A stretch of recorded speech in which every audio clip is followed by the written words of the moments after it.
O Senhor esteja convosco. Proclamação do Evangelho de Jesus Cristo segundo Marcos.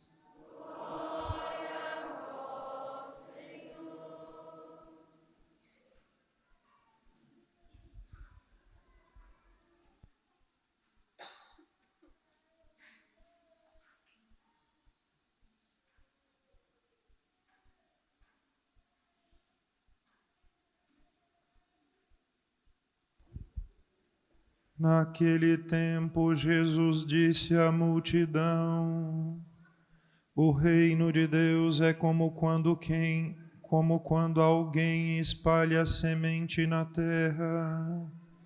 Ele vai dormir e acorda noite e dia, e a semente vai germinando e crescendo, mas ele não sabe como isso acontece.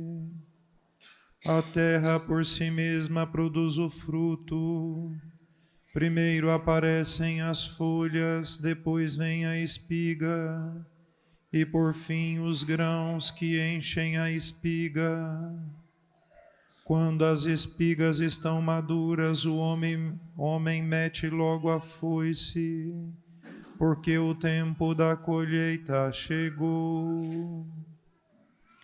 E Jesus continuou: Com que mais poderemos comparar o reino de Deus? Que parábola usaremos para representá-lo? O reino de Deus é como um grão de mostarda, que ao ser semeado na terra, é a menor de todas as sementes da terra.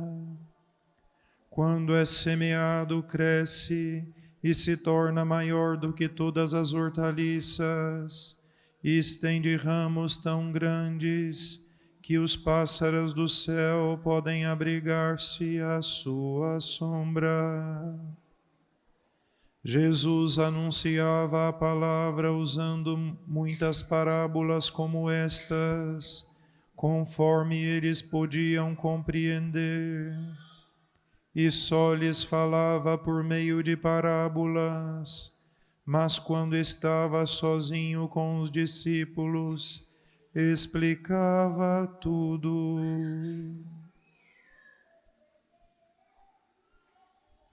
Palavra da salvação.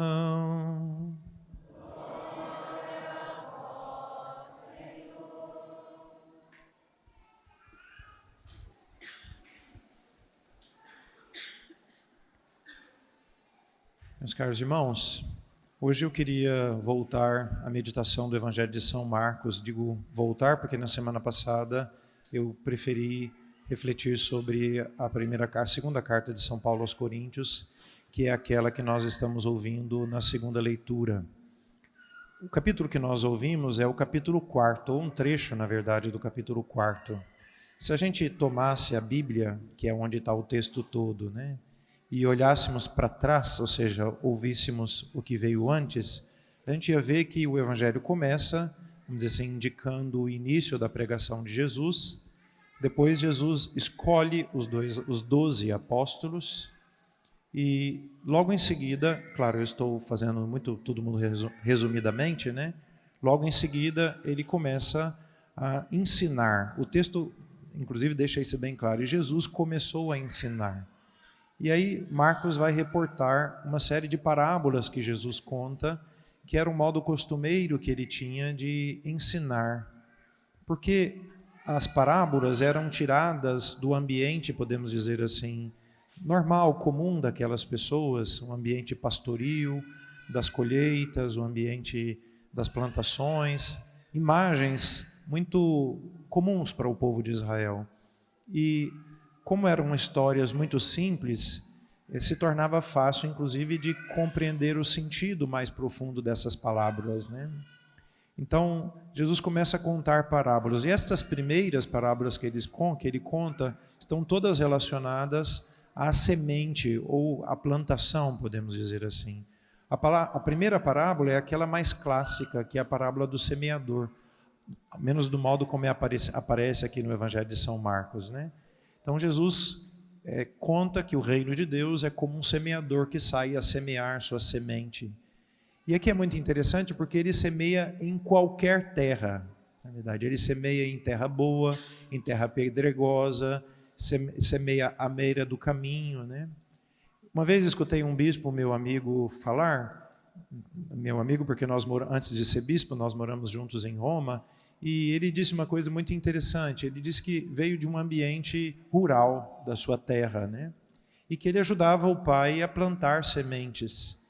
E ele disse que quando ouviu essa parábola, ele teve uma espécie assim de confusão mental, porque ele disse: meu pai nunca plantaria uma semente onde tinha pedra, né? Meu pai nunca plantaria semente, por exemplo, à beira do caminho, né? Ele sempre prepararia bem a terra, ele punha a semente, inclusive escolhia bem a semente, plantava e cuidava muito bem para que ela produzisse muito fruto. E diz que no início foi difícil entender a lógica divina, mas ele disse, depois eu me dei conta por que Jesus é assim, né? Ele diz porque Jesus ama todas as pessoas, é misericordioso com todo mundo e por isso vai insistir com todo mundo para que todo mundo dê fruto. Por isso ele não deixa de semear, né?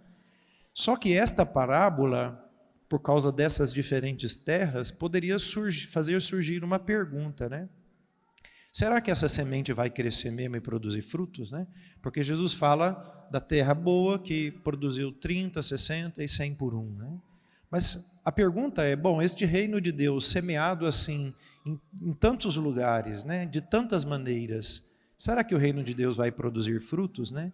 E aí entra esta parábola de hoje, né? Que Jesus conta de novo uma parábola usando a mesma imagem que é a de uma semente, né? Então, um semeador semeia e ele dorme, acorda, noite e dia. O jogo das palavras é muito interessante para dizer que ele não sabe como essa semente cresce, né?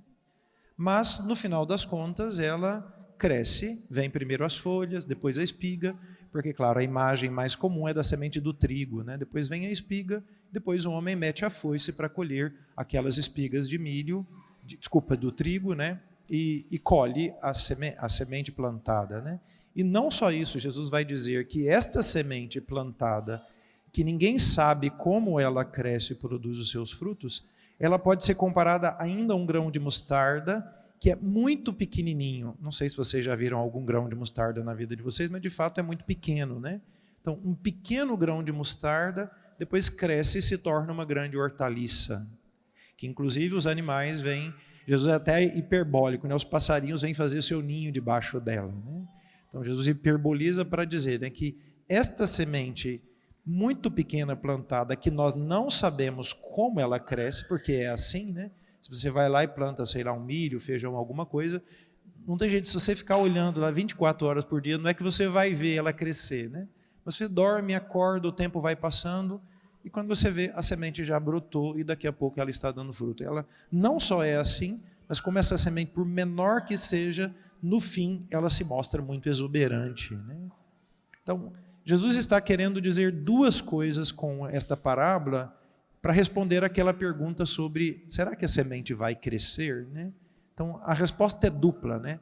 Há um crescimento, podemos dizer assim, que se dá independente do que quer o semeador. A única coisa que o semeador faz da sua parte é plantar, regar, capinar em volta, mas a semente tem uma força própria, que faz com que ela cresça, com que ela se desenvolva, com que ela produza muitos frutos. E há um segundo elemento que é o da desproporção, né? A semente é muito pequenininha, mas no fim ela é muito grande, ou seja, ela produz muitos frutos, né? Então há esse elemento do crescimento e da desproporção, né? Entre o início e o fim, podemos dizer assim, né? Por que essas palavras são tão importantes, ou por que esta parábola é tão importante? Eu não sei quanto a vocês, né? Mas quando eu olho assim para a minha vida, mas também quando eu olho para a vida do mundo, e eu quero pensar hoje nessas duas perspectivas com vocês, a gente tem procurado acolher essa semente da palavra de Deus em nossa vida. Nós temos nos empenhado, uns mais, outros menos, às vezes num período com mais intensidade, em outros períodos, às vezes a gente relaxa um pouco, mas o fato é que, às vezes, a pergunta nossa, que não tem a ver tanto com a semente, mas tem a ver com aquilo que imediatamente a gente prova, né? Aquilo que nós imediatamente provamos com esta procura da palavra de Deus e do reino de Deus em nós e no mundo, não é que assim, imediatamente a gente colhe muito fruto, né? Ou seja, a gente se empenha seriamente, reza, ouve a palavra de Deus, medita, faz jejum, ou seja, a gente se empenha de diversas maneiras da nossa parte, né? Mas a gente fica com uma expectativa um pouco imediata, e a gente fica como aquela criancinha, acho que todo mundo fez essa experiência de pôr o feijãozinho lá, né? Às vezes a criancinha fica parada lá olhando o copinho para ver se ela vê o negócio crescer, né? Então a gente às vezes fica olhando como se a gente quisesse esperar assim, que imediatamente a coisa funcionasse do jeito que nós pensamos, né? E como não é assim, várias vezes a gente perde o ânimo e às vezes até a fé de que essa semente de fato vai brotar. Em nós, porque a gente vai vendo, porque os nossos pecados se repetem, a gente está sempre confessando as mesmas coisas, a gente luta, um dia é bom, outro dia a gente cai, a gente consegue dar passos um dia, a gente retrocede nos outros, né? Então, em maior ou menor grau, lá no fundo tem sempre essa insegurança se de fato o nosso trabalho vai produzir fruto. E sobretudo quando a gente olha isto no mundo, né? Quando a gente olha para o mundo, imagina, já tem 2000 anos de fé cristã, né? Não é que a semente está sendo plantada hoje, né? Na verdade, o Senhor está plantando essa semente já há 2000 anos, né? E quando a gente olha para o mundo, às vezes a gente fala, caramba, né? Olha que mundo miserável é este, né? E aí a gente também começa a se perguntar, bom, será que Cristo vai vencer mesmo? Ou será que Ele realmente é o vencedor? Será que esta palavra ela é tão forte assim, que ela realmente vai brotar, né? Ou ela vai produzir os seus frutos? E aí a gente corre um risco bastante sério, que é o do desânimo. Eu várias vezes, como padre, encontrei pessoas desanimadas, e muitas vezes eu também me encontrei desanimado no meu caminho, por causa desta semente que não produz ao meu tempo, escutem bem isso, ao meu tempo os frutos que eu esperava. E aqui já vem o primeiro ensinamento, esta semente que é a palavra de Deus, ela tem força própria, né? E a força do Evangelho é a própria força de Cristo, né? E aqui a gente tem que se lembrar, né, que Cristo foi como uma semente pequena, desprezada inclusive, que caiu na terra e morreu, né? E que por força própria, como de dentro da terra, de dentro daquele sepulcro, ela brota para produzir a vida verdadeira. E é verdade que neste campo do mundo tem trigo e joio, mas Cristo já nos havia ensinado de que a colheita vai ser só no final, justamente para que joio e trigo tenham o tempo de se mostrar como joio e trigo. Por isso também esse tempo da paciência de Deus é um tempo favorável para nós, porque se a colheita fosse muito rápida, quem sabe também nós entraríamos da parte do joio, né? Então o Senhor dá o tempo justamente para que a semente ao longo do tempo possa ir mostrando a sua força dentro e fora de nós. Claro, eu digo fora se comparado a dentro de nós, mas no fundo é dentro do coração de cada homem, né? Então, como aquela semente dentro do sepulcro que brota e que produz o fruto da salvação, que é Jesus Cristo mesmo, a sua palavra em nós também faz a mesma coisa, né? Só que a gente não percebe. E por isso o que é pedido de nós é a perseverança. Como um trabalhador que trabalha no campo, né? Isso é uma coisa muito interessante também. Eu, apesar de ter carinha de playboy, eu vim do mundo rural, tá bom, gente? Né? Eu vivia na roça com meu pai, né? E uma coisa que era impressionante, a gente via assim um lavrador, né? Ele plantava, às vezes não chovia, ele planta de novo, entendeu? Às vezes a colheita não é boa, aí ele planta de novo, né? Ou seja, o trabalhador sabe que a terra é boa. Eu escutei isso várias vezes assim, das pessoas que plantavam. Não, a terra é boa, ela vai dar aquilo que a gente precisa, né? E aqui não só a terra é boa, mas a semente é boa. Porque a semente é a palavra de Deus, e ela tem uma força própria, e ela vai produzir frutos. Talvez não no tempo em que nós gostaríamos que ela produzisse. Por isso é muito importante perseverar, plantar de novo, plantar de novo, plantar de novo, insistir de novo, regar, podar, capinar em volta para tirar a erva daninha, para tirar o mato. Ou seja, nós devemos, do nosso lado, fazer a nossa parte, confiando nessa semente que tem a sua força própria, que vem de Jesus Cristo. E aí a história também, se de um lado nos mostra um mundo, depois de 2000 anos, ainda muito perdido, mas também essa história mostra de que lá onde o homem teve boa vontade, essa palavra, ou essa semente, produziu muito fruto.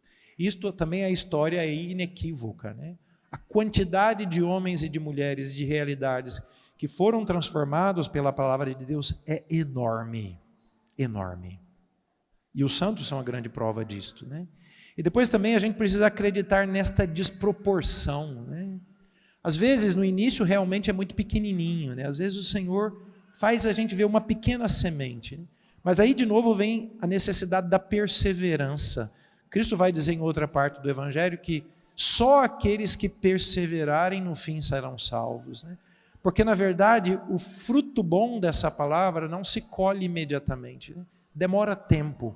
Mas há uma desproporção. E aqui é muito interessante, porque o fim dos tempos, que é a imagem final da colheita, lá no fim é que a gente vai entender de verdade quais foram os frutos que foram produzidos por essa semente. Por isso a necessidade de perseverar para esperar no tempo de Deus as sementes produzirem o seu devido fruto. Às vezes quando a gente olha para a gente e para o mundo, a gente perde um pouco a esperança, mas nós não sabemos o que Deus está fazendo por debaixo dos corações. Isso é uma coisa que eu experimentei muito ao longo da minha vida. Por alguns anos eu fui reitor do seminário, muitos de vocês sabem, E não só fui reitor de seminário, como fui o promotor vocacional. Ficava acolhendo os jovens que queriam ser padres, E às vezes os jovens nos procuravam dizendo assim, não, eu quero ser padre, E eu perguntava assim, como é que é a sua história, de que família você vem, A gente olhava para aquela história e falava assim, daqui não podia ter saído nada. De uma história como essa, não podia ter saído absolutamente nada. Pois saiu aquele menino. Pois saiu aquele menino. Que, sei lá, por um trabalho silencioso, escondido de Deus, alguma coisa daquela semente, às vezes plantada lá no início da vida, por causa de um pai, de uma mãe que catequizou o filho, uma boa catequista, uma experiência que teve de fé, encontrou algum amigo na história, aquela sementinha da graça de Deus irrompe e depois produz muito fruto. Por isso, a gente não tem que desanimar. A palavra de Deus em nós e neste mundo há de produzir os frutos devidos. E o que nós precisamos fazer, meus irmãos, é insistir. Eu sei que às vezes a gente se cansa, eu sei que a gente, pelo nosso imediatismo, estamos muito acostumados com os computadores e smartphones que são muito rápidos, e por isso esse negócio que vai demorar mais de 1 hora para nós é muito difícil. Não estou falando nem um dia, estou falando mais de 1 hora. É muito difícil. E por isso a gente tem que aprender esta lição da perseverança. Se a gente for pensar bem na nossa vida de ser humanos, demora tempo para que as coisas apareçam como boas. Uma criança passa 18 anos se alimentando e fazendo um monte de coisas para atingir a vida adulta. Não poderia ser diferente conosco, em outros âmbitos também. E não poderia ser diferente com este mundo. Por isso, apesar de tudo, apesar de que o que está à nossa volta parece não ser bom, não desanimemos. Não pensemos que Cristo é fraquinho, Nós não adoramos um Deus fraco. Ele é o próprio Deus, E se Ele não se mostra como onipotente da maneira como nós esperamos, é porque também isto, pela sua paciência, é pela salvação da humanidade. Então, que couber a nós a oração, a confissão frequente, a participação da missa, ou seja, regar, podar, capinar em volta, isto nós fazemos. E mesmo que essa semente precisasse ser replantada dezenas e dezenas de vezes em nós, e neste mundo a que Deus nos envia, a gente deveria fazer isso constantemente. Porque no fim a gente vai ver a desproporção que existe entre a semente plantada por nós, semeadores falíveis, fracos, imperfeitos, para nós que não somos sempre terra boa, somos lá pedregosa, cheia de espinhos, que estamos à beira do caminho, no fim essa semente vai produzir os seus frutos. E é nisso que nós acreditamos e por isso a gente deveria continuar a lutar. Louvado seja o nosso Senhor Jesus Cristo.